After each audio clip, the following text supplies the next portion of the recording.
माझे गुरुवर्य आहेत सचिन सर यादव, यांनाही माझं नमस्ते. सुरेखा मॅडमही नमस्ते. आणि धन्य धन्य ती माऊली ज्यांनी असं सूत्र जन्माला घातलं, त्या माऊलींनाही माझा नमस्ते. त्या आज इथे उपस्थित नाही आहेत, पण त्यांनाही माझा नमस्ते. लोक म्हणतात की माणसानं सोन्यासारखं असावं, लोक म्हणतात की माणसानं सोन्यासारखं असावं, पण मी म्हणते माणसानं सोन्यासारखं नसावं. कारण सोनं फक्त हातात, गळ्यात आणि लॉकरमध्येच राहतं किंवा कपाटमध्ये राहतं. माणसानं परिसासारखं असावं, ज्याच्या परिसाच्या सानिध्यात जो जाईल तो सोनं बनतो. तसेच माननीय सचिन यादव सर जे आहेत, ज्यांच्या सानिध्यात जो जो गेला त्याचा आज सोनं बनलेला आहे. तसंच मी थोडक्यात सांगू इच्छिते की सरांचं आणि माझं सानिध्य काय आहे. मी KB एक्सपोर्टची माझी एम्प्लॉई आहे. मी तिथे 1.5 ते 2 वर्ष काम केलं आहे. मी थोडक्यात सांगेल की जेव्हा मी फर्स्ट इंटरव्ह्यूला गेले, तर जेव्हा सचिन सरांनी माझं इंटरव्ह्यू घेतलं, त्यात मला कुठलाही एज्युकेशनचा क्वेश्चन विचारला नाही किंवा कुठलाही जनरल नॉलेजचा क्वेश्चन विचारला नाही. मला सरांनी फक्त माझं फॅमिलीचं बॅकग्राऊंड विचारलं. तेव्हाच मला असं जाणवलं की यार असं कसं माझं इंटरव्ह्यू झाला की ज्यात मला काही एज्युकेशन क्वेश्चन विचारला नाही किंवा त्यांच्या कंपनीविषयी मला काही विचारलं गेलं नाही आणि माझं सिलेक्शन झालं. मी जेव्हा तिथे कामाला रुजू झाले तेव्हा प्रत्येक दिवस माझ्यासाठी एक नवीन होता. आणि ही सचिन सर यादव एक अशी व्यक्ती आहे की जी मी बोलते शिक्षण, तुम्हालाही माहिती आहे आज जे मोठे व्यवसाय आहेत, बिझनेसमॅन आहेत, असं नाहीये की प्रत्येक जण काहीतरी शिकलाय आणि मोठा झालाय. खूप लोक असे आहेत की ज्यांनी कमी शिक्षण मध्ये पण खूप मोठं प्रोग्रेस केलेला आहे. तसंच सर एक अशी व्यक्ती आहेत की ते जाणून घेतात की मी याच्याकडून काहीतरी करून घेऊ शकतो किंवा मी याला एक चान्स देऊ शकतो, आणि आज ते हजारो लोकांना तो चान्स देतात. तसाच त्यांनी मलाही दिला, जे की त्यांनी मला जेव्हा सिलेक्ट केलं आणि मी जॉबला आले तेव्हा प्रत्येक दिवशी सरांनी मला असं काहीतरी नवीन शिकवलं. म्हणजे मी बोलती माझी कॅपॅसिटी नव्हती, माझ्याकडे एवढं नॉलेजही नव्हतं, तरी सरांनी मला प्रत्येक दिवशी वेगळं काहीतरी शिकवलं.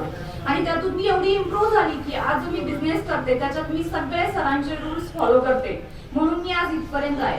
एक सांगू इच्छिते की सर असे आहेत की मी 1 वर्ष झालं होतं तिथे काम करून.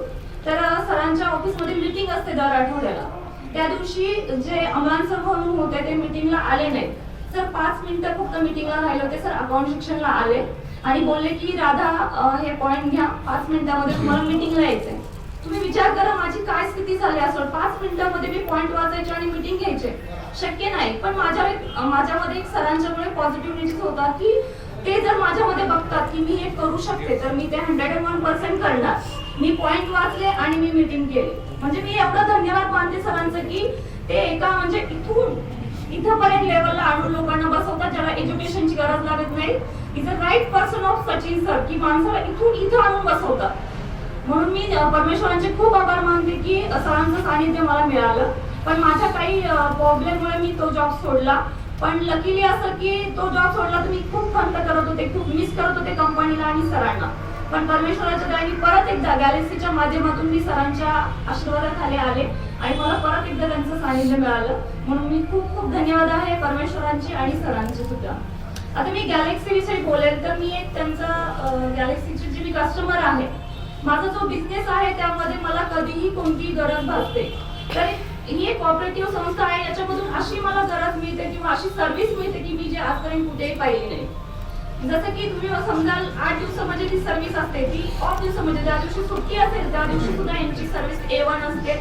एवढंच नाही तर रात्री कधीही, मग ती कॅश असो ऑनलाईन असो कुठल्याही प्रकारची सेवा गॅलेक्सी कोऑपरेटिव्ह 1 नंबर देते.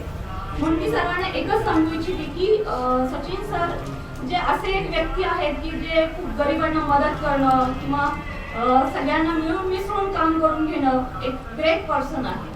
मी थोडा असा एक अनुभव सांगेन सरांच्या विषयी की इथे माझे जे एम्प्लॉई आहेत किंवा जे पण गॅलेक्सीमध्ये काम करतात सरांच्या बरोबर, तर सरांचं एक असं आहे की ठीक आहे सगळ्या बाबतीत खूप छान आहे, पण काही लोक बोलतील हा सर रागवतात पण खूप. हा मलाही माहिती आहे रागवतात. मी 1.5 वर्ष त्यांच्याकडे 2 वर्ष काम केलंय. रागवले तर बापरे लाल गुंड होतात सर, मी स्वतः बघितलंय. पण मी एक तुम्हाला सांगू इच्छिते बघा, व्यक्ती रागवतो कुणावर ज्याच्यावर तो प्रेम करतो, दुसरा गोष्ट रागवतो ज्याच्यावर त्याला वाटतं याचं काहीतरी भलं व्हावं, आणि तिसरी गोष्ट हा काहीतरी बनावा हा उद्देश असतो रागवणाऱ्याचा. मग सरांचा उद्देश तोच असतो आणि तो आपल्यासाठी फायद्याचा आहे. म्हणून त्यांचा राग ही खूप छान आहे ज्यातून आपणच काहीतरी शिकतो. खूप ग्रेट पर्सन आहे. धन्यवाद.